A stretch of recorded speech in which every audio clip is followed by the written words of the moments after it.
Namaskar,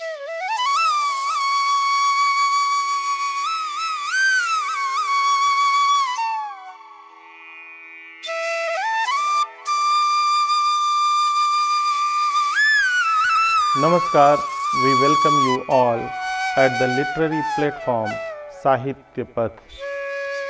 You are watching KHAMOSH Bhookh.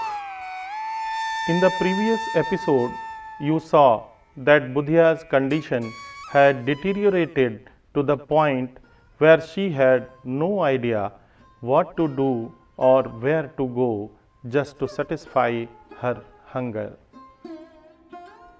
After a long time, she gathered the courage to get up, only to realize that the bhatti had long burned out.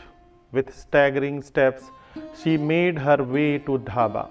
As soon as she reached there, the sweet and sour aroma of freshly made jalebis, the spicy scent of gram flour fritters, and the sharp fragrance of coriander chutney filled her nostrils, igniting the fire in her stomach. When she asked the shopkeeper for food, he scolded her. "Get lost. You always come here for free food. How long do you expect me to feed you? You already owe thousands of rupees. Where will you pay from? Go away." The shopkeeper knew Buddhiya well. He had already fed her food worth thousands of rupees. But his business wasn't large enough to continue giving out free meals every day. However, one good thing about him was that he never took advantage of Buddhiya's situation. Nor did he ever make any inappropriate demands from her. But now he had stopped extending her any more credit. Heartbroken, Buddhiya sat on a nearby bench, scanning the area with her eyes. Just then a truck stopped in front of her. A burly truck driver dressed in rugged Pathani suit stepped down, placed an order at the dhaba and took a seat on the bench opposite to Buddhiya. Chotu placed a plate of hot fritters and jalebis along with coriander chutney in front of the truck driver. As the driver started eating, Buddhiya stared at him intently. The driver, lost in his own world, kept eating.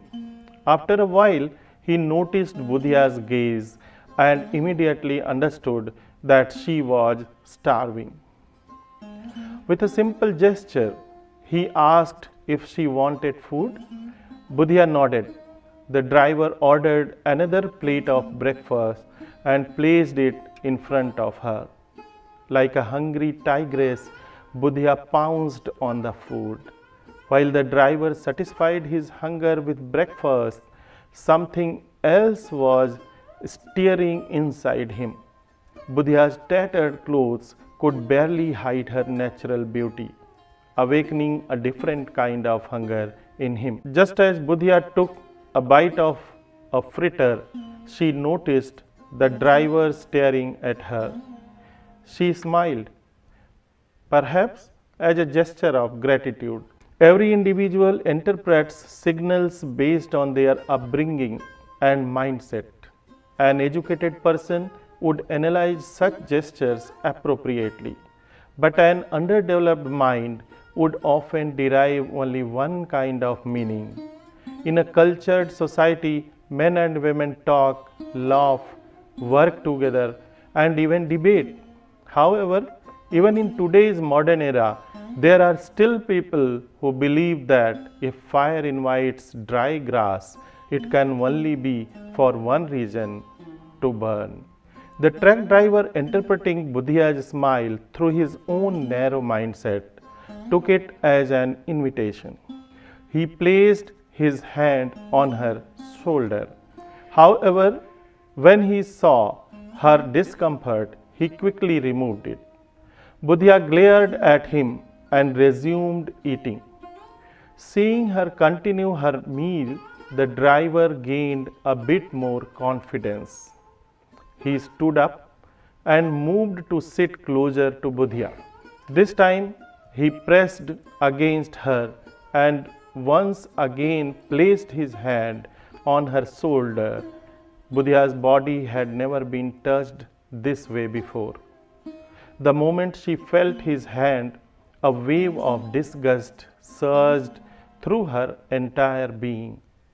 Now fully aware of the driver's intentions, Buddhiya slammed her plate onto the table and ran as fast as she could towards her hut.